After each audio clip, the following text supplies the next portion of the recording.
Bonjour mes très chères dames, cette vidéo est réservée uniquement pour les femmes comme toujours. J'adore ce petit décor printanier, bien que nous rentrons dans cette fabuleuse saison de l'octobre que j'adore. J'adore l'octobre, pas l'octobre, je ne sais plus parler le français, disons, stave. Stave, en français, c'est l'automne. J'aime l'automne parce que l'automne c'est beau, c'est le renouvellement des forces de la nature, les feuilles qui tombent, le décor qui change, un léger vent, une légère brise. Et je pense que c'est le moment pour les mamans de sortir dehors, marcher avec leurs enfants, avec leurs bébés, de regarder les feuilles qui sèchent et qui tombent par terre, de profiter de cette brise à l'extérieur. Moi, Dieu merci, j'habite un pays formidable, comme je vous le répète à chaque fois pour le peuple juif, un pays formidable, le pays d'Israël. Et quand on marche dans les rues de la terre d'Israël, où que ça soit, et en particulier à Jérusalem, qui est la ville où j'habite, Dieu merci, c'est juste, on est régénéré. Un jour, mon mari me disait qu'il a un ami qui n'allait pas bien, qui avait des pensées négatives, qui n'étaient pas bien, et tout ça, qui était triste et tout. Et ce même jour, je suis sortie marcher dans les rues de Jérusalem parce que je devais aller d'un endroit à l'autre et que je n'avais pas la voiture. Et j'ai ressenti une joie et une énergie tellement puissante en marchant tout simplement dans les rues de Jérusalem, pas en plein été sous le soleil, mais à une période où il fait bon, il y a du vent et tout ça. J'ai appelé mon mari, je lui ai dit, mais on ne peut pas être triste et avoir des pensées négatives si on marche dans Jérusalem, si on marche dans la terre d'Israël. Quand on marche dans la terre d'Israël, quand on va d'un endroit à l'autre à pied, qu'on marche, vous savez que c'est une mitzvah. Chaque pas que l'on fait sur la terre d'Israël, c'est une mitzvah. Quand on marche en dehors de la terre d'Israël, aucune mitzvah, aucun commandement positif. Quand je fais un pas sur la terre d'Israël, quelle que soit la raison pour laquelle je fais des pas, et pourvu que ce soit pour une bonne raison, mais en tout cas, quand je fais des pas en terre d'Israël, c'est une mitzvah, ça m'est compté comme une mitzvah. Imaginez les milliers et les milliers de mitzvot, de commandements positifs qu'on peut gagner tout simplement en habitant sur cette terre magnifique et en marchant sur cette terre incroyable, et qui, vraiment, je vous assure sincèrement, régénère la joie intérieure, régénère les forces de l'âme, les forces de vie, chose que je n'ai jamais ressentie nulle part ailleurs. Et pourtant, j'ai été dans plusieurs pays, j'ai vécu j'ai vécu en France, on va dire, et je n'ai jamais ressenti ça en marchant tout simplement dans la rue. C'est vraiment exceptionnel. Hormis le fait que cette vidéo est réservée uniquement pour les femmes, elle s'adresse surtout et aussi uniquement aux femmes. C'est un message que je veux faire passer aux femmes, pas aux hommes, parce que je pense que c'est un message qui ne s'applique pas aux hommes. J'aimerais vous raconter à quel point j'ai reçu la bénédiction du Créateur dans ma vie alors que rien n'allait. C'est-à-dire le fait que rien n'allait dans ma vie, enfin dans ma vie, rien, j'exagère.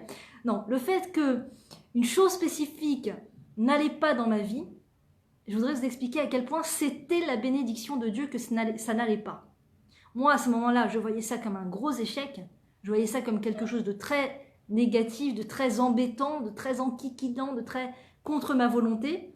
Et aujourd'hui, avec le recul, je me dis, mais Dieu merci que ça n'a pas fonctionné. Dieu merci, c'était une grande bénédiction de Dieu que ça n'a pas fonctionné. De quoi je parle ? J'ai plusieurs exemples dans ma vie à ce niveau-là. En général, c'est en rapport avec le travail, le métier ou un hobby, ou quand ça n'a pas marché professionnellement, sur le moment, je ne vais pas vous dire que je criais des cris de joie, hein. Sur le moment, j'étais abattue, j'étais fortement abattue. Ça ne marche pas, ça ne fonctionne pas. J'ai tout fait, j'ai mis ma boîte en marche, j'ai fait ça, je me suis occupée des clients, je vais d'un endroit à l'autre essayer de trouver des clients et ça ne marche pas. Ou alors les clients qui appellent sur un travail que j'ai fait pendant des jours et des jours et des jours, et les clients qui appellent pour se plaindre. Ça, c'était vraiment, je ressentais ces choses-là comme une déception, mais énorme, quoi, une déception énorme. Et sur le moment, j'avais beaucoup de mal à me reprendre. Je me disais, Livia, c'est pour le bien, mais j'avais beaucoup de mal à y croire. Et aujourd'hui, avec le recul, je suis convaincue à 100%, pas à 99%, à 100% que c'était pour mon bien. De quoi je veux parler ? Eh bien, par exemple, quand je me suis lancée dans ma société, mon fils, mes enfants étaient au GAN, mes enfants étaient à la maternelle. Et moi, dès que je les déposais à la maternelle, j'allais chercher les clients dans les magasins, dans les rues, dans les endroits. Je cherchais les clients, je distribuais mes cartes de visite. Je faisais de la pub sur Internet, je faisais de la pub dans les journaux, et rien. Des propositions, des demandes. Peut-être ça nous intéresse. Et là, je me mettais à travailler gratuitement pour leur montrer ce que j'avais à leur proposer. Je me mettrais à faire des choses qui ne me rapportaient pas d'argent, juste histoire de me lancer dans le métier, de baigner dans le métier. Et au final, les gens n'étaient pas du tout intéressés. Ou alors, au final, ils me disaient que finalement, ils ne voulaient pas. Et moi, je voyais ça comme une grosse déception. J'étais vraiment déçue. Par exemple, quand j'ai lancé ma société d'architecture, alors au début, ça marchait, au début, ça fonctionnait. J'avais des gros mal de tête. De travailler alors que je venais d'accoucher, j'avais mal à la tête, ça me donnait mal à la tête parce que je me levais la nuit et le matin je vais me lever tôt et travailler. Mais au début ça fonctionnait, j'étais contente, on travaillait avec une autre architecte, j'étais contente. Mais tout ce que je faisais à la maison, il n'y avait pas de bénédiction. Tout s'abîmait, l'ordinateur qui lâche, l'imprimante, il n'y a plus d'encre, les clients qui attendent des plans, tout ça. Je faisais plein de choses, j'avais l'impression que c'était dans le vide. Et mes enfants m'attendaient au GAN à ce moment-là. Ils étaient à la maternelle entre des mains étrangères et moi je travaillais j'avais l'impression de travailler dans le vide et j'étais déçue. Je me disais mon Dieu, mais pourquoi ça marche pas? Mon Dieu, ça marche pas. Aide-moi mon Dieu, fasse que ça marche, fasse que je puisse gagner une bonne parnassa, fasse que les clients soient contents. Et ça ne marchait pas. Jusqu'au jour où je m'étais lancée dans un projet, on m'avait demandé un projet, j'avais travaillé des heures et des heures et des heures, et des jours, et ils ont fini par m'appeler pour me dire écoute, on n'est pas satisfait du travail, on a décidé de changer d'architecte, etc. Ça a été je me rappelle, j'étais en train de faire les courses pour Shabbat, pour mes enfants, pour tout ça. Donc j'étais dans une joie, dans une légèreté, dans une tranquillité comme ça. J'étais en train de faire mes courses, tout d'un coup le client qui appelle pour annuler. Et là, j'ai failli m'effondrer. Je me souviens, j'ai failli m'effondrer dans le magasin. J'ai failli m'effondrer. Et j'étais à la caisse en train de faire passer les choses et j'étais au plus bas de mes chaussettes. Je me souviens, j'étais vraiment au plus bas du moral. Et à ce moment-là, je sais pas, Dieu m'a mis dans la tête une pensée comme ça, une phrase. Livia, ou aujourd'hui, c'est le pire jour de ta vie, ou c'est le plus beau jour de ta vie. C'est à toi de décider. C'est à toi de décider. Les données sont les données, d'accord? Le client n'est pas satisfait, le client n'est pas content. Il veut changer d'architecte, il a décidé de récupérer son argent, etc. Ou c'est la pire défaite de ta vie, ou c'est le plus beau jour de ta vie. Je ne sais pas quelle force j'ai trouvé pour dire ça, parce que je n'avais pas encore le recul pour comprendre à quel point c'était vraiment en réalité le plus beau jour de ma vie. Et donc je suis sortie de ce supermarché, j'étais déjà dans un autre état d'esprit, j'avais déjà un petit peu plus de force intérieure, parce que je me dis, je sens que ce n'est pas ce que tu crois, je sens que ce n'est pas si terrible que ça, Aujourd'hui, quand je pense avec le recul, déjà heureusement qu'à l'époque, Dieu merci, j'avais mis Dieu dans ma vie, si vous voulez, j'avais fait rentrer Dieu dans ma vie, contrairement à une période dans ma vie où je n'avais pas fait rentrer Dieu réellement dans ma vie. C'est-à-dire que quand il m'arrivait quelque chose de bien ou quelque chose de mal, je ne levais pas les yeux vers Dieu. Où j'allais accuser le coup, où j'allais m'énerver contre les gens eux-mêmes, où j'allais m'énerver, que Dieu préserve le pauvre avec mon mari, d'accord, j'allais piquer une crise avec mon mari, ou alors j'allais compenser en faisant des choses pas forcément bien, je sais pas moi, sortir dans des endroits qui sont pas forcément bien, voilà, faire la fête, machin, pour oublier tout ça, bon, des compensations qui n'apportent rien, si vous voulez. Ou aller acheter, on a le droit d'acheter pour se changer les idées, il n'y a aucun problème, d'ailleurs ça fonctionne bien des fois, pour un petit électrochoc comme ça, des fois, aller acheter quelque chose qui nous fait du bien, c'est une bonne technique, mais si vous voulez, quand c'est de façon chronique, quand la seule façon de pouvoir oublier les problèmes de ma vie, c'est uniquement en consommant, uniquement, si vous voulez, on n'apprend pas de nos problèmes. On devient juste de plus en plus accro à la consommation. C'est tout ce que nos problèmes, entre guillemets, nos problèmes, en vérité, c'est une lettre d'Hachem. C'est un message d'Hachem pour nous faire comprendre quelque chose dans nos vies. Quand ça ne fonctionne pas, c'est pas par hasard. Quand il y a quelque chose qui ne fonctionne pas, on peut prier pour que ça fonctionne. On peut demander à Hachem pour que ça fonctionne. Mais si ça continue de ne pas fonctionner, ce n'est pas un hasard. Il y a là la main du Créateur qui veut t'aider à comprendre un message, qui veut t'aider à comprendre quelque chose, qui veut t'aider à changer de direction. Changer de direction. Et à l'époque, j'étais tellement motivée à faire marcher ma boîte, j'étais tellement motivée à faire marcher ma société, malgré le fait que j'avais des enfants en bas âge. Je n'avais pas du tout la conscience à l'époque de à quel point les enfants avaient besoin de leur maman, à quel point les enfants avaient besoin de la présence de leur maman, que plus on les allaite, mieux c'est pour eux, que plus on les garde avec soi, mieux c'est. J'avais pas du tout cette conscience-là. Donc tout tournait autour du fait de réussir professionnellement. Tout tournait autour de ça. C'est-à-dire que quand je me couchais le soir, c'était en pensant déjà comment j'allais faire évoluer ma société. Et quand je me levais le matin, c'était vite, il faut que je fasse évoluer ma société. Donc quand j'habille les enfants, pour un peu qu'ils me fassent me mettre en retard, quand tout ce que je faisais pour les enfants, si vous voulez, était accompagné de penser plus vite ça sera, mieux ça sera pour que je puisse enfin être libre pour travailler, pour faire avancer la boîte, pour faire avancer mon business, pour faire avancer mon développement personnel quelque part. J'appelais pas ça un développement personnel, mais pour faire développer mon petit bijou de société, mon petit bijou d'occupation que je fais en ce moment. Et donc, tout ce qui me retardait, tout ce qui était comme un bâton sur la route, dans les roues, sur le chemin, me dérangeait, allez les enfants, dépêchez-vous, oui, allez, chez la gardienne d'enfants, oh non, il pleure, oh non, mince, il pleure parce qu'ils m'ont vu partir, oh mince, je voyais tout comme un embêtement. Les enfants qui pleurent, les enfants qui se disputent, et les enfants qui... Oh, déjà, ils sont rentrés, quand j'entendais les enfants rentrer, des fois, mon mari allait les chercher, par exemple, ou quoi que ce soit, ou alors, par exemple, je devais aller chercher moi, mais disons que je travaille, d'un coup, je regarde l'heure, et je vois que c'est l'heure d'aller chercher les enfants, oh, déjà, oh mais mince, j'ai à peine réussi à faire ça, et je voyais vraiment que Dieu préserve les enfants c'est-à-dire que c'était les amours de ma vie, je les aimais plus que tout, mais dans cette grande lancée de réussite professionnelle, je les voyais comme que Dieu préserve de le dire et de prononcer ça, ça me fait très mal au cœur aujourd'hui, mais comme un obstacle à ma réussite, limite un obstacle à ma réussite. Pourvu qu'il dorme le plus tôt possible, pourvu qu'il s'occupe seul, pourvu qu'il soit le plus calme possible, que je puisse faire avancer mon côté professionnel, ma société, mon boulot, mon travail, mon occupation, etc. Donc voilà l'état d'esprit dans lequel j'étais. Et bien sûr, j'étais très, motivée. J'avais beaucoup d'ambition. Je voyais vraiment les choses en grand. Je m'imaginais déjà ouvrir mes bureaux d'architecture dans une rue très classe de Jérusalem, en face du King David, le super hôtel de luxe, machin, pour que les clients et les gens qui... D'ailleurs, ils ont ouvert juste à l'endroit où à chaque fois je passais, je disais c'est là que j'ouvrirai mon bureau d'architecte.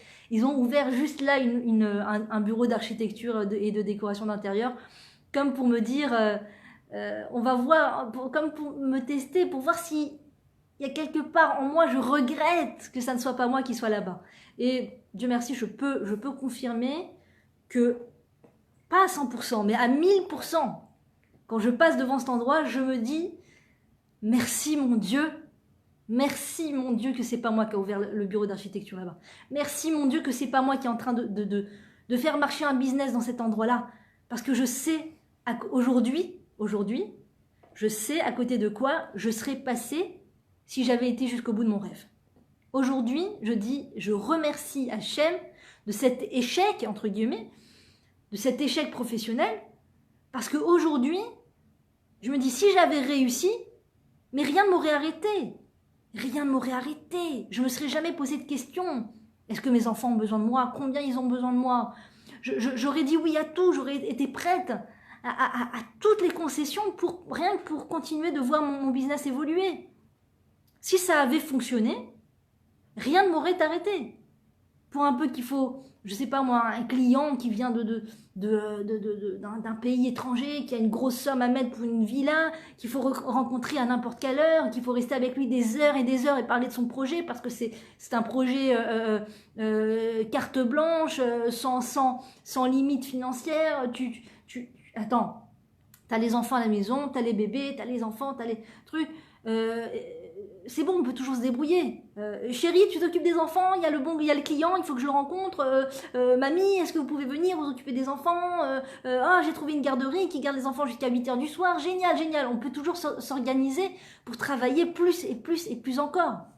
Donc si Dieu m'avait laissé dans mon illusion de la réussite à ce moment-là au niveau professionnel, je serais con, mais sans limite, je peux le confirmer aujourd'hui, sans limite, je serais passée à côté de mes enfants. Sans limite, je serais passée à côté de mon mari. Sans limite, je pense que je serais passée à côté de mon couple. Si tout avait continué de marcher comme sur des roulettes, si les enfants n'auraient jamais montré de signes de négatifs, je sais pas, rien de négatif, dit les professeurs, ni quoi que ce soit, personne, aucune alarme sur le chemin, d'accord, tout le monde va bien, la petite routine fonctionne bien, au niveau financier ça marche, au niveau société ça marche, donc rien ne m'arrête. Si rien ne m'avait arrêté à ce moment-là, j'aurais été non-stop au niveau de faire avancer ma boîte, au niveau de faire avancer ma société. Et aujourd'hui, je dis merci mon Dieu que ça n'a pas marché, parce que je sais aujourd'hui, je vois de mes propres yeux à quel point je serais passée à côté de ma vie, à quel point je serais passée à côté de mes enfants. Donc c'est un cadeau qu'Hachem m'a fait. Je me souviens un jour, j'avais assisté à un cours de Torah, et la rabbinite avait dit une phrase clé qui m'avait vraiment ouvert les yeux. Elle avait dit, quand ça marche pour un juif ou une femme juive, je ne sais plus comment elle avait dit, si ça marche pour une femme juive ou pour un juif, quand ça marche pour lui, c'est là où il est dans un problème. C'est le problème. La réussite d'un juif au niveau boulot, au niveau de sa société, au niveau développement personnel, la réussite d'un juif, c'est le début de ses problèmes. Parce que quand ça réussit pas, quand ça rate, il peut se remettre en question, il peut comprendre ce que le Créateur attend de lui, il peut se repositionner et trouver sa vraie place dans le monde et agir vraiment sur ce que Dieu veut qu'il agisse. Mais quand il réussit sur quelque chose d'extérieur à la vraie réussite juive, à la vraie réussite qui est la réussite de la famille, qui est la réussite du couple, qui est la réussite de la construction de la maison, quand il réussit sur son business, il réussit sur sa grande propagande qu'il est en train de faire à l'extérieur et tout ça, c'est le début de ses problèmes. Et ça m'avait choqué parce que jamais j'avais entendu une chose pareille.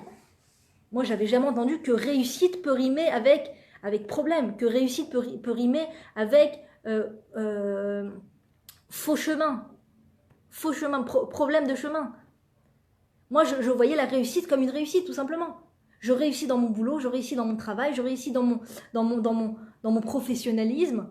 C'est la bénédiction quelque part. C'est la réussite à tous les niveaux. C'est le but de ma venue dans ce monde. Le but de ma venue dans ce monde, c'est de réussir professionnellement. Je voyais les choses comme ça. Je ne voyais pas le prix que ça coûtait au niveau des enfants qui sont éloignés de leur maman, au niveau des enfants qui ont une maman qui a tout le temps la tête dans le business, tout le temps la tête dans comment faire évoluer mon business, de ce que comment les enfants et le mari passent à côté de la femme, du pilier de la maison. Le pilier de la maison n'est plus le pilier de la maison. Le pilier de la maison se transforme, se travestit quelque part en un businesswoman, en une businesswoman à l'extérieur et même à l'intérieur, parce que c'est dur. En général, une femme est entière, elle est ou maman ou businesswoman. Et quand elle est businesswoman, quelque part, elle est un peu businesswoman aussi avec les enfants et à la maison, et il faut que ça marche comme sur des roulettes parce qu'on n'a pas le temps, parce que le temps c'est de l'argent, et parce que le business, et parce que les clients, et parce que...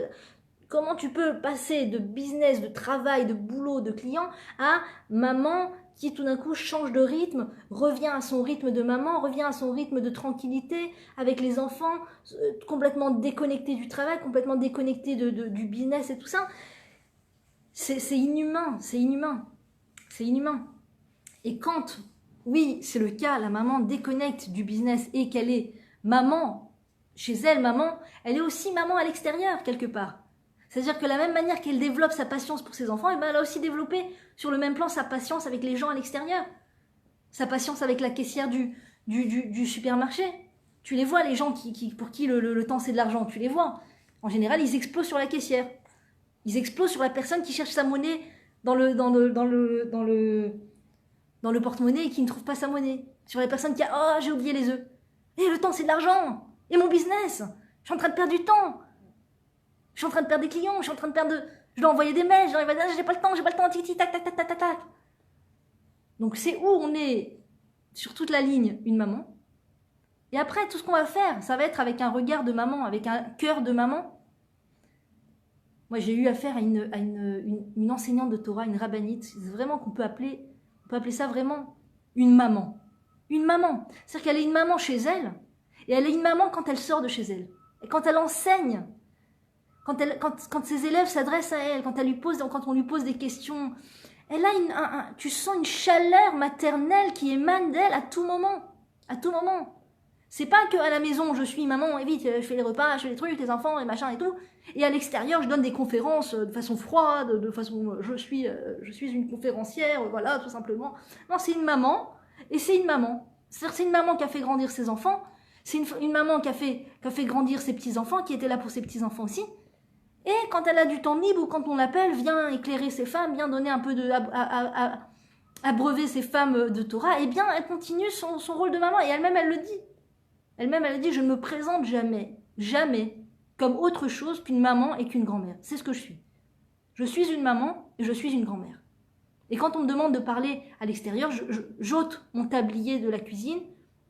Vraiment, littéralement, elle est dans la cuisine, elle fait du pain pour ses enfants. Elle dit, j'enlève mon tablier, je me lave les mains, je viens parler ce qu'il faut parler, je retourne chez moi, remettre mon tablier. C'est tout ce que je suis. Je suis une maman et une grand-mère. Je suis présente pour mes enfants et mes petits-enfants. Et si on me demande de parler à l'extérieur, je le fais. Mais je ne suis rien d'autre qu'une maman et qu'une grand-mère. Et qu'une femme, la femme de son mari, bien entendu. Puisque c'est aussi le thème sur lequel elle enseigne beaucoup, sur le couple. La rabbinite Mendelovitch, pour la citer, il faut voir. Et tous les gens, je ne connais pas une personne qui connaît cette rabbinite et qui ne m'a pas dit que c'est un soleil. Bon, c'est pas la seule. Pour moi, toutes les rabbiniotes sont des soleils, et toutes les rabbiniotes, il n'y en a pas une meilleure que l'autre, bien entendu. Mais c'est pour dire que si tu remplis ton rôle en tant que maman, si tu remplis ton rôle en tant que grand-mère, ne t'inquiète pas, le reste va aussi se faire. Le reste va aussi se faire. Et c'est pas le but de la vidéo. Le but de la vidéo, c'est de dire à quel point l'échec est une bracha. À quel point l'échec professionnel ou autre, la réalisation d'un hobby ou quelconque, l'échec est un cadeau d'Hachem. L'échec est un cadeau d'Hachem. Bon, voilà, par exemple, quand je faisais les vidéos il y a quelques temps, il y a eu une période où c'était plus populaire, on va dire, où il y avait plus de vues, il y avait plus de demandes, il y avait des demandes à l'extérieur, viens ici, etc.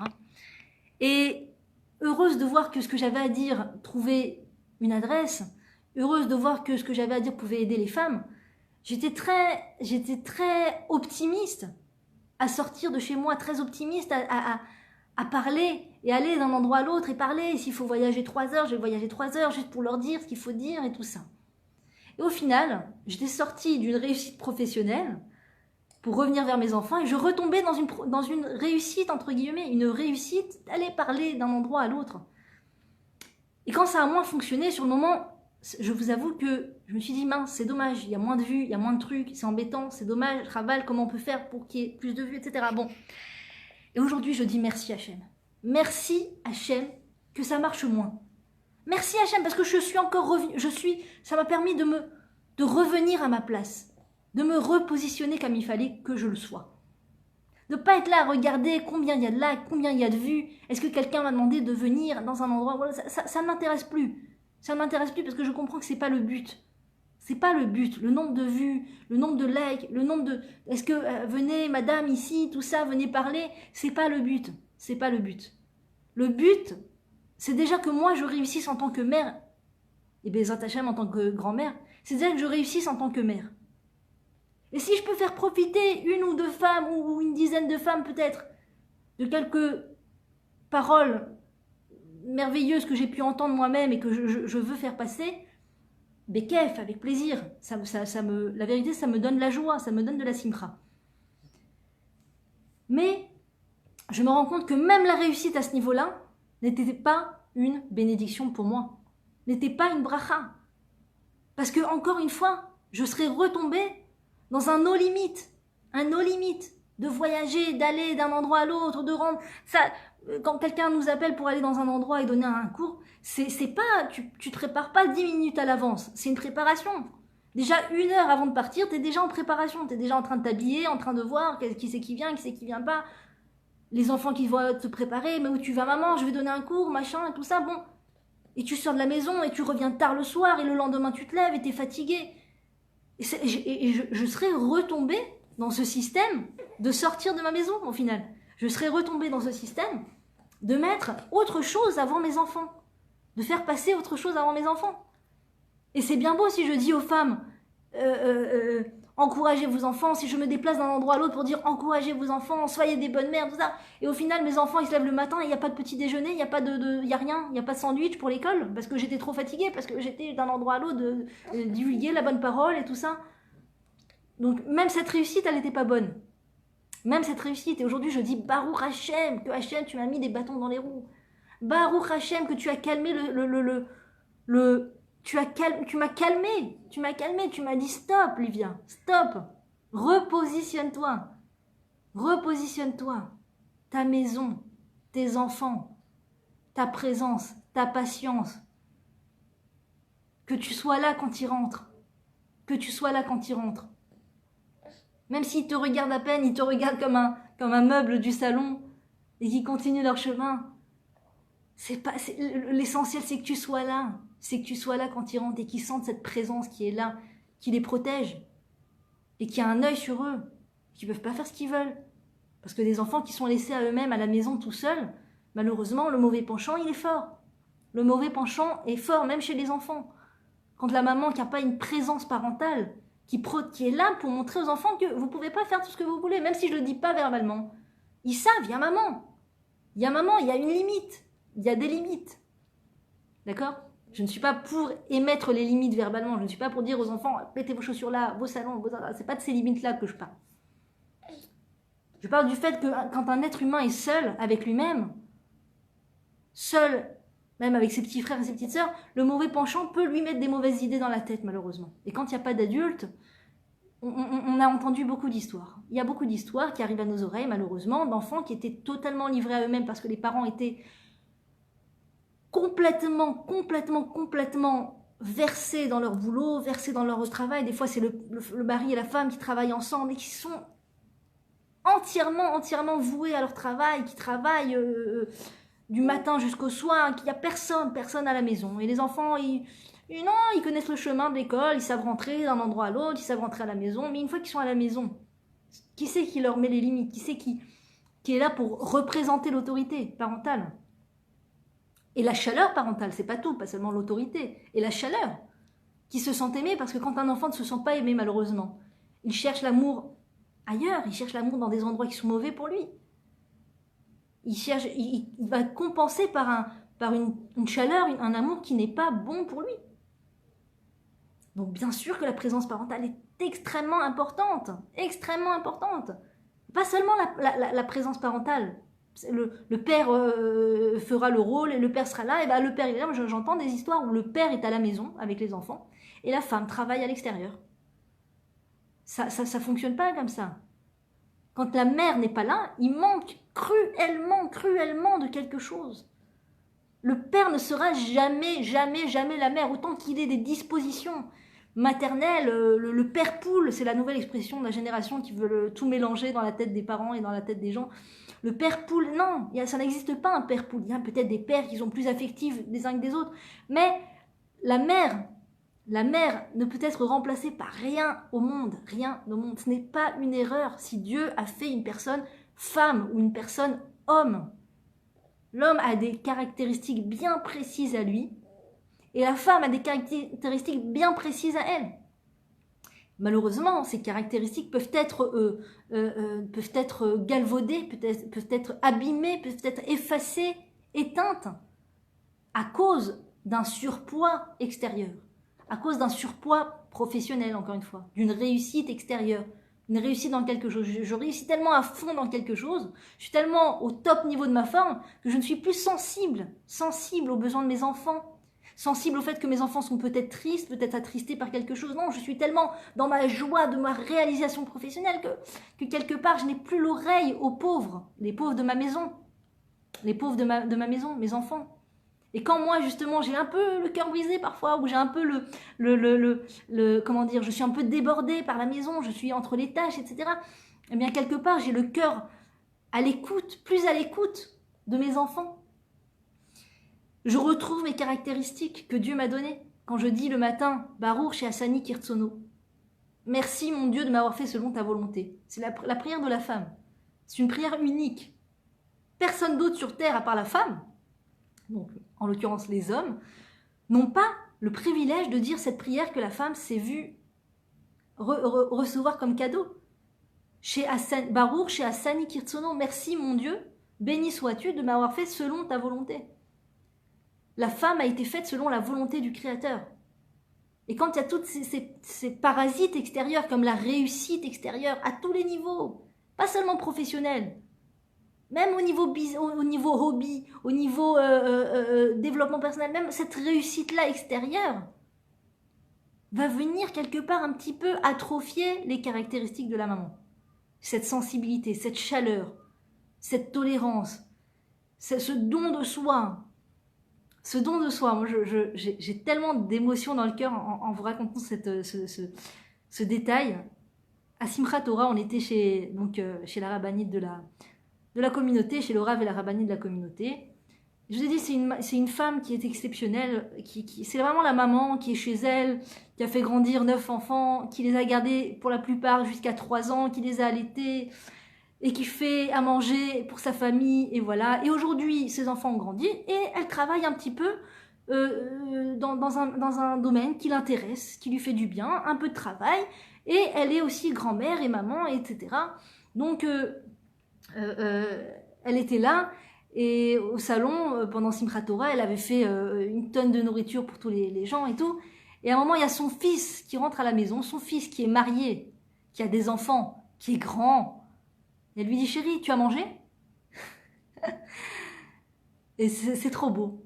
C'est trop beau parce que c'est la maman qui a développé pendant toute sa vie cette caractéristique de s'inquiéter de l'estomac des siens, de ses enfants, des pauvres de sa maison. Qu'elle est inquiète de l'estomac de tout un chacun finalement. Chacun qui rentre chez elle, elle lui sert une assiette, comme si qu'il n'avait pas de bras, comme si qu'il était manchot, elle lui sert son assiette, elle lui sert de toutes les salades et tout, et elle lui donne sans lui faire honte, sans qu'il se sente mal à l'aise, et elle donne à manger à chacun, celui qui a faim, il rentre dans sa maison, il mange, et elle a commencé à développer ça avec ses enfants, et aujourd'hui, elle est, que Dieu la bénisse, au summum du don pour tout un chacun, tout un chacun. Et c'est ça la bracha, la vraie bracha dans le monde, c'est ça la vraie bénédiction, quand tu vas chez une personne comme ça, tu te sens aimé, tu te sens apprécié, et tu reçois de la force à tous les niveaux. La force morale, la force émotionnelle, mais aussi de la force physique, parce qu'elle te donne vraiment à manger, pas seulement rien, tu vois, juste un sourire, elle te donne à manger, elle te donne des forces physiques et tout. Et tu sors de cet endroit, tu as les batteries rechargées. Non seulement leurs enfants, ses enfants, et puis nous, les gens qui rentrons là-bas, on ressort de là-bas avec une... Comme appelle ça la rabbinite d'Inrap, elle appelle ça tachanat ahava. Aïma, zelo tachanat delek, ze tachana ahava. La maman, ce n'est pas une station d'essence, c'est une station d'amour. Une station d'amour. Station d'amour, ça veut dire que tu récupères à tous les niveaux. Tu es un peu fatigué, elle t'a fait ton lit, tu peux dormir. Tes habits sont sales, elle te prend tes habits, elle te les lave. Tu as faim, elle t'a fait à manger. Tu as besoin de parler, elle a une oreille. Elle te donne des énergies à tous les niveaux. C'est ça la mère juive. C'est ça la maman. C'est ça la caractéristique de la maman. Chez Asani Kirtsono, c'est cette capacité à pouvoir revitaliser une personne à tous les niveaux, sur tous les plans. Sur tous les plans. Sur tous les plans. Quand elle n'est pas occupée à donner ses énergies dans une source qui n'est pas la bonne, eh bien, Baruch Hashem, la brioute, ces énergies vont lui servir à aller dans la bonne source. C'est-à-dire, si elle n'utilise pas ces énergies dans la mauvaise source, c'est-à-dire la source professionnelle, la source réussite à l'extérieur, le hobby, le machin et tout, elle va utiliser sa source, son énergie pour ses enfants, son mari, et après les gens qui vont venir et tout ça. Et là, c'est une vraie bracha, c'est une vraie bénédiction pour le monde. C'est une vraie... Elle remplit les batteries pour de vrai. C'est pas juste un sentiment de faire avancer le monde. Des fois, vous pouvez avoir des gens qui ont beaucoup le sentiment de faire avancer le monde, ils font rien avancer du tout. Des fois, ils abîment le monde. On s'en rend pas compte. Hein. J'espère ne pas faire partie de ces gens-là. On sait jamais. Ça peut tomber sur c'est-à-dire, c'est une prière. C'est une prière. Mon Dieu, fasse que je sois une bonne bénédiction pour le monde et que je n'ai pas un mauvais impact sur les gens. C'est une prière. Mais parfois, des gens n'ont pas du tout la volonté d'avoir un mauvais impact. Et ils ont un mauvais impact, malheureusement. Ils ont un mauvais impact. Ils veulent aider, mais ils ont un mauvais impact. Parce qu'ils ne sont pas passés par le bon chemin. Ils ont basé les enfants. Hein, ils ont basé le couple, ils ont basé le mari, ils ont tout basé. Et ils veulent donner au monde. Et malheureusement, des fois, ce qu'ils donnent, alors que c'est une bonne intention, mais des fois, ce qu'ils donnent, c'est du poison. C'est vrai. Des fois, on se branche à des sources de connaissances. Dieu nous prévient au début du Sefer Torah, de la Torah, à Bereshit, la paracha vers laquelle on se dirige, justement. Voilà, c'est quelques heures avant Shabbat. C'est peut-être pas pour rien qu'on en vient à parler de la paracha. Non, c'est pas la paracha Bereshit, c'est le Shabbat prochain, je crois. En tout cas, dans Bereshit, Dieu dit à Adam et Ève, au premier homme et à la première femme, vous pouvez manger de tous les fruits de ce jardin, de tous les fruits du paradis. Juste un arbre, ne touchez pas à ces fruits, ne mangez pas ces fruits. Etz Adat Tov Vara, l'arbre de la connaissance du bien et du mal. Ne touchez pas à cet arbre. Touche à tous les arbres que tu veux. Goûte des fruits de tous les arbres que tu veux. D'accord? Étudie la Torah sous toutes les formes que tu veux. De la shkafa que tu veux, de la façon dont tu veux, les rabbins que tu veux, le rabbin que tu veux, le style de rabbin que tu veux. Tant que c'est un rabbin qui est un vrai rabbin, pas un faux rabbin. Pas un rabbin que Dieu préserve veut changer les lois de la Torah ou veut alléger les lois de la Torah. Je ne parle pas de ces rabbins. C'est pas des rabbins, c'est des clowns, comme mon mari dit. C'est des clowns. C'est un clown. Il a une kippa. C'est un clown avec une kippa qui veut alléger la Torah, que Dieu préserve. Donc je vous parle des vrais rabbins, des gens qui veulent diffuser la loi de la Torah et qui veulent diffuser la chassidoute, toutes sortes de visions de la Torah. Bref, il y a beaucoup de choix, de plus en plus d'ailleurs. Et sers-toi, ce que tu veux, ce qui parle à ton cœur. Adam ilmad mima shelibo chafet. Ilmad et ma shelibo chafet. Imi shelibo chafet. Une personne doit étudier au niveau de la Torah, ce vers quoi son cœur la porte. Avec la personne vers qui son cœur la porte. Dans l'endroit où son cœur la porte. C'est-à-dire, il y a énormément de rabbins. Il y a énormément de styles d'enseignement. Il y a énormément d'explications de la Torah, de visions de la Torah, etc. Et on nous dit la marche à suivre, tu dois étudier avec le rabbin vers qui ton cœur te porte à étudier avec lui. C'est-à-dire que quand tu entends parler ce rabbin, quand tu vois ce rabbin, ton cœur s'ouvre et tu as envie de recevoir ce que ce rabbin a à te donner, ou cette rabbinite a à te donner. Il y a un endroit où tu n'as pas envie d'étudier, ça ne te parle pas. Mais il y a un autre endroit où tu as plus envie d'étudier. Tu as plus envie d'aller dans cette synagogue que dans cette synagogue. Va dans la synagogue vers laquelle ton cœur te porte. Tant que ce n'est pas une synagogue de réformistes, bien sûr, où les hommes et les femmes sont assis les uns à côté des autres et qu'il se passe plein de choses problématiques dans ce genre de synagogue. Les femmes mettent les téphilines, montent à la Torah. Bon, je ne vous parle pas de ça. Une synagogue normative, avec les lois de pudeur. Parce que la pudeur, chez le peuple juif, c'est la base de tout. Il ne peut pas y avoir de spiritualité sans pudeur. La spiritualité ne peut pas passer s'il n'y a pas la base de la pudeur. C'est la fondation de tout, qui reçoit tout. Parce qu'après tout ce que tu reçois, s'il n'y a pas la pudeur, ça ne peut pas tenir. Donc si les hommes et les femmes sont assis les uns à côté des autres à la synagogue, ça ne peut pas tenir. Ça ne peut pas tenir. Il n'y a pas Dieu. Dieu nous dit, je ne suis pas là où il y a de la herva, là où il y a de la légèreté d'esprit entre les hommes et les femmes, du manque de pudeur. Dieu n'est pas là où il y a un manque de pudeur. Donc il faut une synagogue avec de la pudeur, bien sûr. Donc étudie de qui tu veux, écoute de qui tu veux. Pourquoi j'ai dit tout ça? Je ne sais plus. Parce que c'est important, voilà. Dieu nous dit, ne touche pas de cet arbre. La connaissance du bien et du mal, n'y touche pas. N'y touche pas. Et il y a des sources de connaissances, par exemple, quand tu vas sur Facebook, tu vois toutes sortes de posts et de machins, et ne fais jamais confiance en une personne qui t'a déjà déçu une première fois, ou, je sais pas moi, fuis les personnes toxiques, ou plein de choses où tu te retrouves à faire l'inverse de ce que la Torah te dit. L'inverse, les personnes fuient leur maison, les personnes fuient leur mari, les personnes détruisent leur maison pour un poste qu'elles ont lu, pour une philosophie qu'elles ont lu, pour un mauvais conseil qu'on leur a donné. Ça, c'est ce qui s'appelle l'arbre de la connaissance du bien et du mal. Du bien et du mal, mais c'est pas bon. C'est pas bon. Il y a des sources qui rendent l'être malade dans son éthique, dans sa moralité. Toutes sortes de sources, les livres de féminisme qui développent la haine de l'homme, et les livres de telle philosophie et tel coaching qui développent la haine de l'autre et qui développent l'égoïsme et l'égocentrisme et tout cet arbre de la vie, là, du bien et du mal, de la connaissance de la... Non, cet arbre de la connaissance du bien et du mal, pas cet arbre de la vie. L'arbre de la vie, c'est l'arbre de la Torah. Etz Chaim, l'arbre de la vie, c'est l'arbre de la Torah. Oui, nourris-toi de l'arbre de la vie. Mais ne te nourris pas de cet arbre, de la connaissance, et les connaissances, et c'est encore des connaissances, je vais encore apprendre, et je vais encore lire, et tant que je peux lire, et j'ai une bibliothèque énorme chez moi, mais tu sais, tu peux avoir une bibliothèque énorme, pleine de poison. Pleine de poison, je suis sincère. Il y a des livres, c'est un poison pour la maman. Il y a des livres, c'est un poison pour le mari. Il y a des livres, c'est un poison pour la personne juive que je suis, qui va me déconnecter des mitzvot, qui va me déconnecter, que Dieu préserve.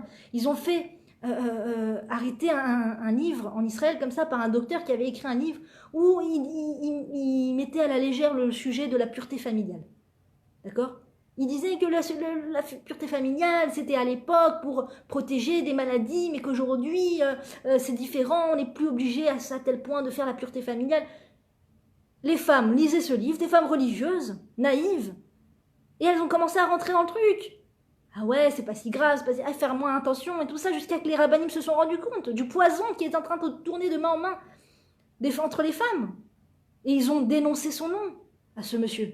Ils ont dénoncé son nom à ce monsieur qui diffusait du poison chez les femmes. Donc c'est important. Des fois, tu peux avoir un livre à la maison. Un livre, le Tanakh, la Bible, voilà. Le livre de la Bible. Et c'est une vraie bénédiction pour la personne qui le lit. C'est une vraie bénédiction. Bien sûr, c'est connu, on ne peut pas étudier la Torah seule et qu'il vaut mieux étudier avec des rabbins, avec des rabbinim, parce qu'on peut arriver à des conclusions fausses, d'accord ? Lire la Torah et soi-même s'imaginer qu'on a compris quelque chose et arriver à des conclusions fausses. Donc bien sûr qu'il faut étudier avec l'appui de cours de Torah et de rabbinim. Si on a des questions, de poser ces questions à des rabbinim, pas rester avec des questions toute la vie, et ces questions vont nous pousser, que Dieu préserve, à réaliser moins les commandements de la Torah parce qu'on a mal compris quelque chose. C'est important de ne pas arriver à des mauvaises conclusions. Mais il y a des livres qui sont une bénédiction et puis il y a des livres qui sont un poison, tout simplement. Tout simplement.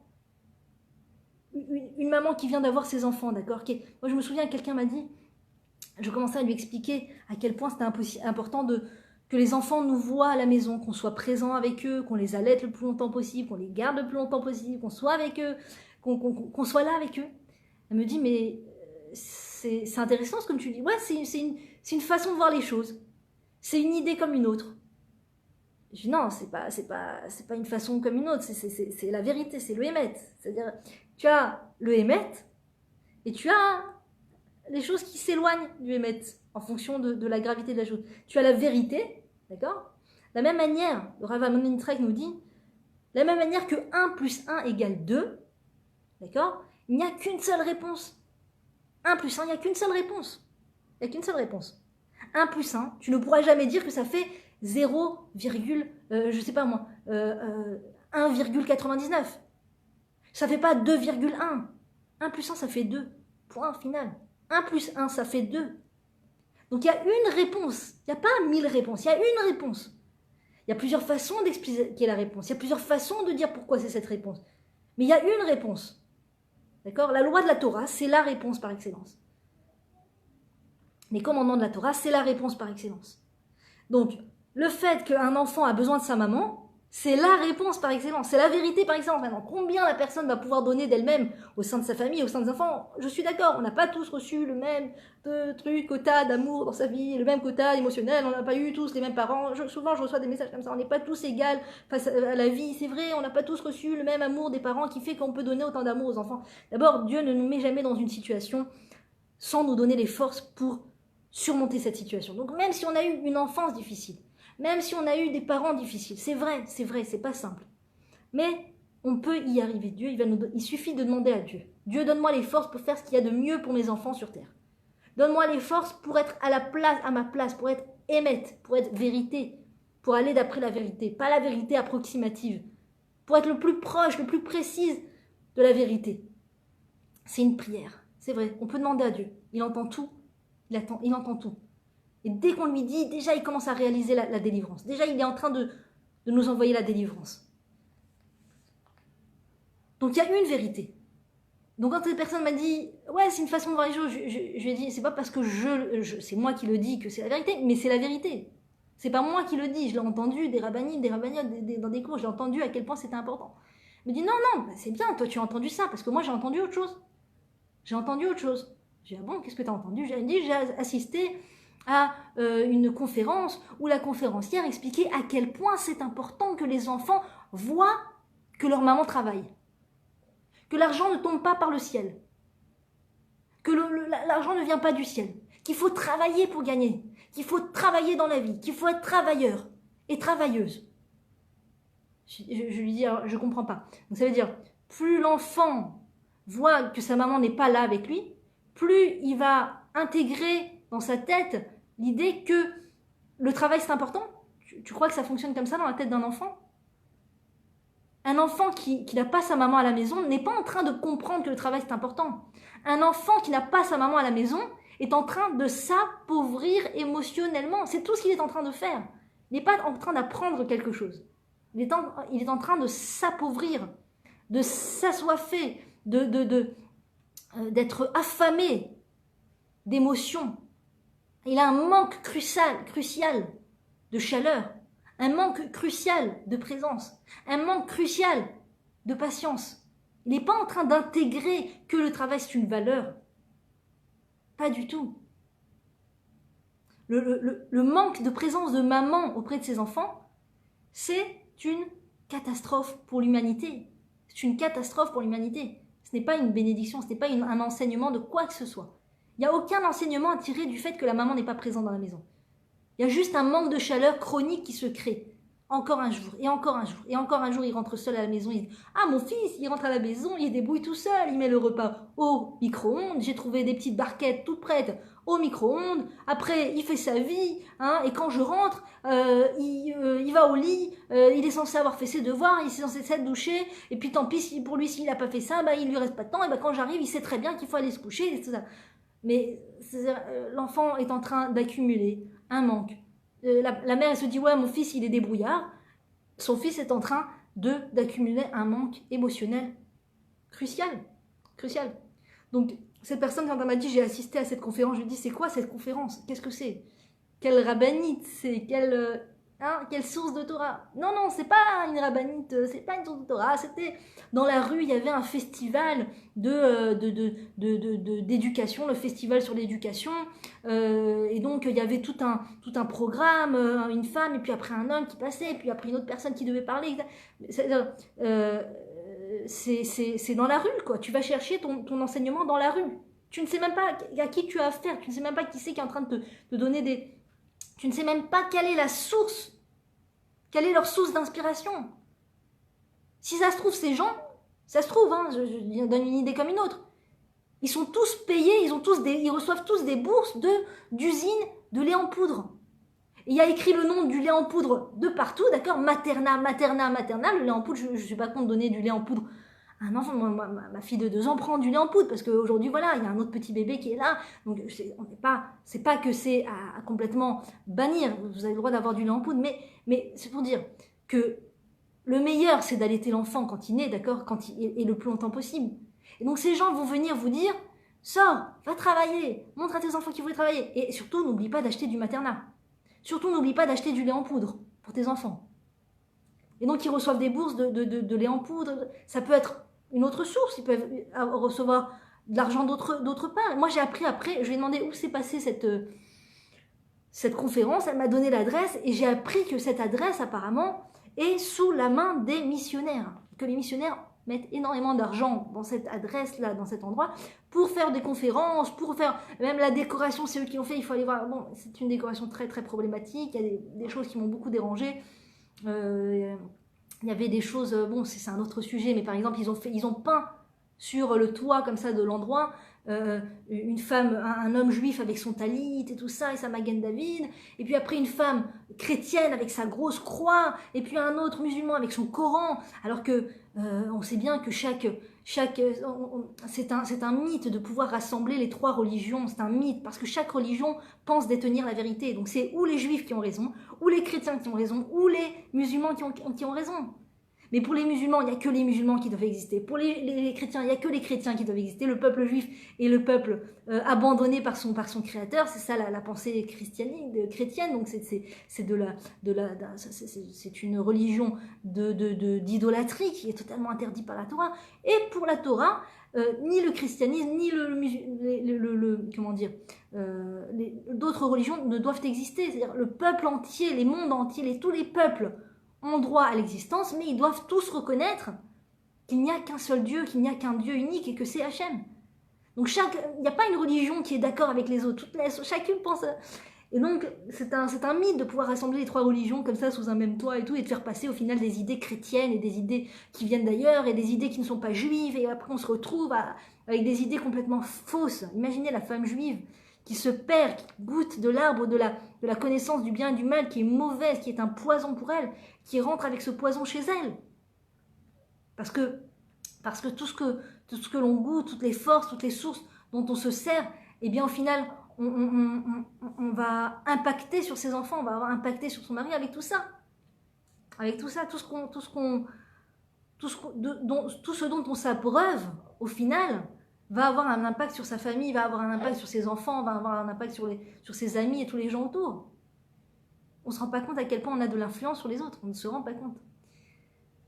Donc voilà, tout ça pour vous dire que voilà, je remercie le Créateur de m'avoir amené à plusieurs reprises dans ma vie des échecs, que ces échecs m'ont aidé à me repositionner au bon endroit, et que ça m'apprend à chaque fois à canaliser mes forces au bon endroit, mes énergies au bon endroit, pas au mauvais endroit. Et le Yetzer Hara est très très très fort et très futé, et il travaille beaucoup, beaucoup, beaucoup, sans répit.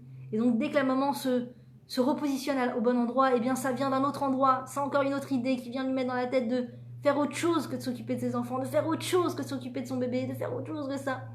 Et donc c'est une bataille sempiternelle. Mais voilà, c'était un message pour dire que il ne faut pas voir l'échec comme quelque chose de problématique, comme quelque chose de décevant. Il faut voir l'échec comme un cadeau d'Hachem il est tellement bon, c'est ça qui est extraordinaire, il est tellement bon Dieu, c'est notre Père, d'accord, c'est notre Père, donc ce Père est tellement bon, tellement précis dans sa bonté qu'il fait avec nous, que quand il y a quelque chose qui va nous abîmer, il va ôter cette chose-là de notre vie. Si la réussite va nous abîmer, Dieu merci, il nous garde de la réussite. Si la réussite ne nous abîme pas, il nous donne la réussite. Mais s'il voit que la réussite va abîmer sa fille, va abîmer son fils, va abîmer ses enfants, il est tellement bon qu'il nous retire la réussite. Et nous, après, sur le moment, comme on n'a pas le recul, on souffre, comme on n'est pas à 100%, on n'a pas une foi limpide, claire, que sur le moment de l'échec, tout de suite tu vois Dieu et tu dis « Ah mon Dieu, heureusement que tu m'as donné l'échec !» Non, il faut 1 an, il faut 2 ans, il faut 10 ans des fois pour voir à quel point l'échec était en vérité une bénédiction. Et sur le moment, on a souffert de cet échec. Il est prêt à nous faire souffrir. Il est prêt à nous faire souffrir juste pour nous protéger de cette réussite qui n'en est pas une puisqu'elle va nous abîmer au final. Une réussite, c'est lorsque ça ne nous abîme pas. C'est lorsque c'est uniquement de la bénédiction. C'est ça la réussite. La réussite, c'est d'amener des enfants dans ce monde qui sont remplis émotionnellement, qui deviennent à leur tour des adolescents épanouis, des adultes épanouis. Et après, ces adultes vont devenir des professeurs, vont devenir des maîtres d'école, vont aller dans toutes sortes d'endroits et ils vont diffuser des ondes autour d'eux. Est-ce que ça sera des ondes de manque de chaleur, donc de manque de sympathie avec les gens, ou de difficulté d'être dur avec les gens, ou alors est-ce qu'ils vont être tellement remplis d'amour qu'ils ont reçu dans leur maison, dans cette station d'amour, qu'ils vont diffuser autour d'eux que de l'amour et que du positivisme et que des choses positives. C'est nous qui sommes responsables de ça. Et chaque fois que nos enfants ont un bon impact sur ce monde, nous sommes les bénéficiaires. On reçoit des mitzvot pour ça, on reçoit des mérites extraordinaires chaque fois que mon enfant a fait du bien à une autre personne. Chaque fois que mon enfant a fait du bien à une autre personne, de quelque manière que ce soit, a fait réellement du bien, parce qu'il y a le bien qui paraît bien, mais en vérité qui n'est pas bien. D'accord ? Si j'écris un livre qui est de très mauvaise influence et que je l'offre, par gentillesse, par bénévolat, par amour, mais qu'en vérité c'est du poison qu'il y a dans ce livre, je ne fais pas du bien, je fais du mal. Donc ça peut paraître bien aux yeux des êtres humains. Ah, cette personne a écrit un livre, en plus elle l'offre, extraordinaire. Mais en vérité, c'est pas du bien. Et si l'enfant a reçu tout cet amour, toute cette chaleur et tout, en général, il est mieux aiguisé, mieux orienté. Mieux orienté. Donc, ce qu'il va te donner, c'est vraiment bien. C'est vraiment bien. C'est vraiment de la bénédiction. Et c'est pas grandiose. C'est pas toujours facile à voir à l'œil nu. C'est pas toujours grandiose. C'est pas toujours grandiose. Par exemple, toujours pour évoquer la rabbinite chez qui je vais, parce qu'il y a tellement à apprendre de cette femme extraordinaire.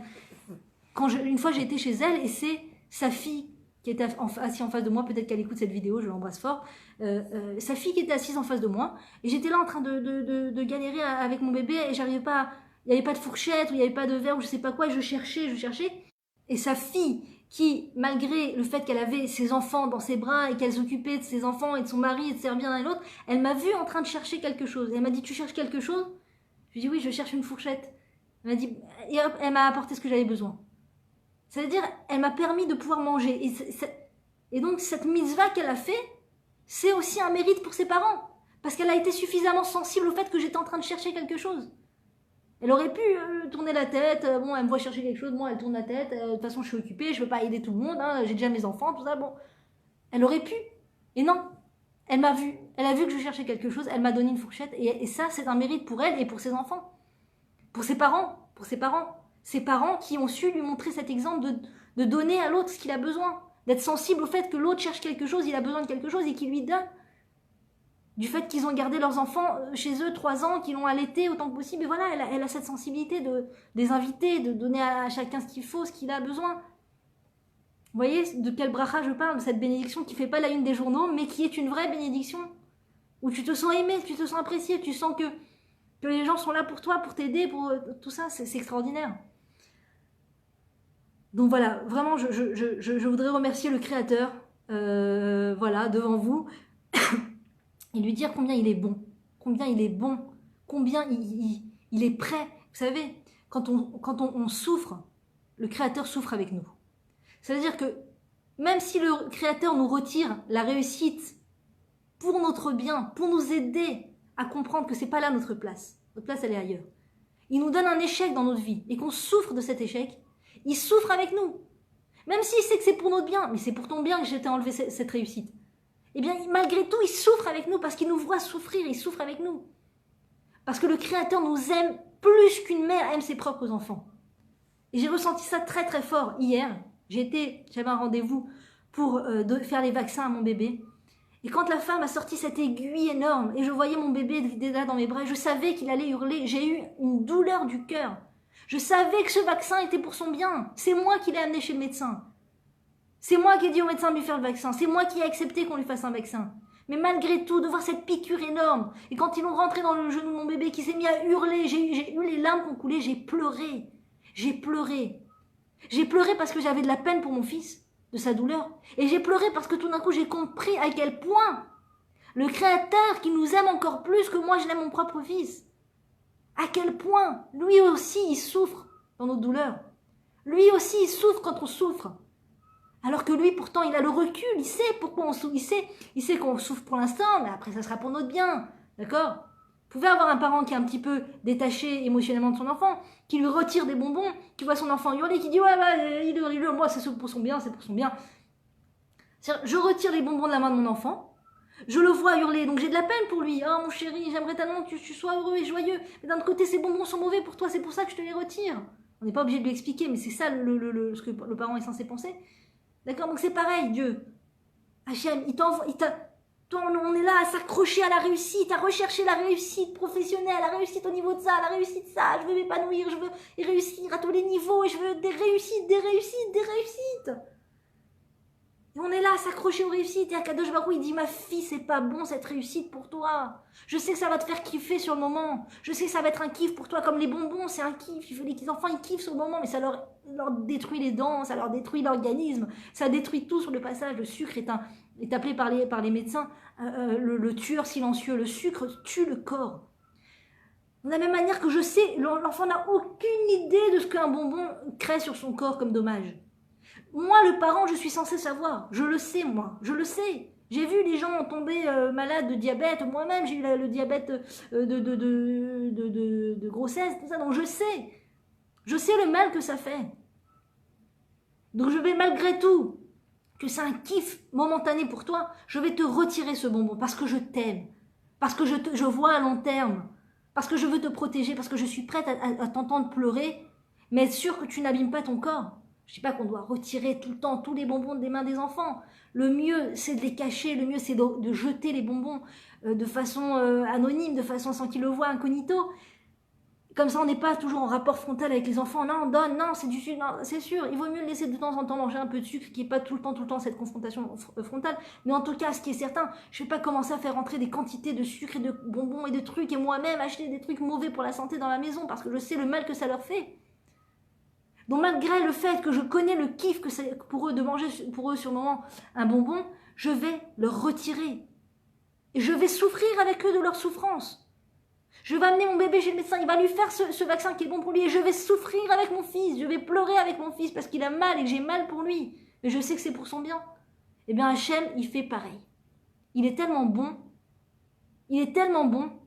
qu'il est prêt à souffrir avec nous de notre souffrance. De ce manque de réussite, je voulais Hachem, qu'est-ce que je t'ai demandé? Juste la réussite dans ça, juste que je réussisse professionnellement, juste que je m'éclate au niveau de mon développement personnel, juste que je m'éclate au niveau de ça. Hachem, un peu plus de vues, qu'est-ce que ça te fait? Un peu plus de vues, un peu plus de likes. C'est pas bon pour toi, mon chéri. C'est pas bon pour toi, ma fille. C'est pas bon pour toi. Je veux que tu te poses des bonnes questions. Je veux que tu te poses des bonnes questions. Je veux que tu restes humble. Je veux pas t'abîmer avec tout cet orgueil. Tout cet orgueil, ça rend orgueilleux. Trop de vues, trop de machins, trop de trucs, ça rend orgueilleux. Je ne veux pas que tu t'abîmes. Je te retire ça parce que je ne veux pas que tu t'abîmes. Et le jour où la personne juive en vient à remercier le Créateur pour cet échec, vraiment de tout son cœur, pas pour de faux, merci mon Dieu, voilà, j'ai dit merci. Non, vraiment, oh, mon Dieu, mais si j'avais réussi, moi je vous le dis honnêtement, si j'avais réussi au niveau professionnel, mais je ne serais pas là en train de vous parler, je ne serais pas là en train d'être avec mes enfants. Je serai jusqu'à la dernière seconde, jusqu'à la dernière minute dans mon bureau d'architecture là-bas, en pleine rue King David, là-bas en face du King David. Je serai jusqu'à la dernière seconde en train de travailler. Si j'avais réussi, si Hachem ne m'avait pas mis des grands bâtons dans les roues, je serais là en train de m'éclater avec ma réussite. Et je n'aurais pas eu toute cette conscience, j'aurais pas étudié l'éducation, j'aurais pas étudié le couple, j'aurais pas étudié la Torah, j'aurais rien, j'aurais été à un cours de Torah et ça serait rentré d'une oreille, ça serait sorti de l'autre parce que j'aurais été en mode business, time is money, j'ai pas le temps. Et comme on dit, le ciel est la limite, sky is the limit, d'accord? Le ciel est la limite. Le ciel est la limite. C'est-à-dire qu'une personne, si elle a la réussite, elle peut aller dans des délires et partir et voyager et aller là-bas et se perdre. Donc je vous dis, quand une personne a un échec dans sa vie, elle peut être contente et danser parce que là, c'est l'amour d'Hachem. C'est l'amour d'Hachem qui lui démontre. C'est une démonstration d'amour. Un échec dans une vie, c'est une démonstration d'amour du Créateur. Je sais, c'est énervant. Non, pas cette démonstration d'amour. Une autre démonstration d'amour, Hachem. Démontre-moi ton amour par le fait que je réussisse professionnellement. S'il te plaît. Ma fille, je sais ce qui est bon pour toi. Quand une personne réussit et se perd dans sa réussite, perd tout ce qu'elle a dans sa réussite, tellement réussie qu'elle perd sa famille, elle perd son mari, elle a plus le goût au couple, elle a plus le goût à être avec son mari, elle a plus le goût à écouter ses enfants, réussite, et qu'elle se perd par sa réussite, malheureusement, c'est la démonstration que le Créateur peut-être l'a oublié. Peut-être il l'a oublié. Il a oublié de la rater au bon moment. Pour qu'elle ne perde pas tout ce qu'il y avait de vraiment important dans ce monde. Voilà mes très chères dames, que Dieu nous aide à faire la différence entre une vraie réussite et une fausse réussite. Que Dieu nous aide et nous donne la force à le remercier dans l'échec et à avoir ce recul face à l'échec, combien c'est bénéfique dans notre vie. Et à toujours savoir nous repositionner au bon endroit. À très bientôt, Shabbat Shalom à toutes.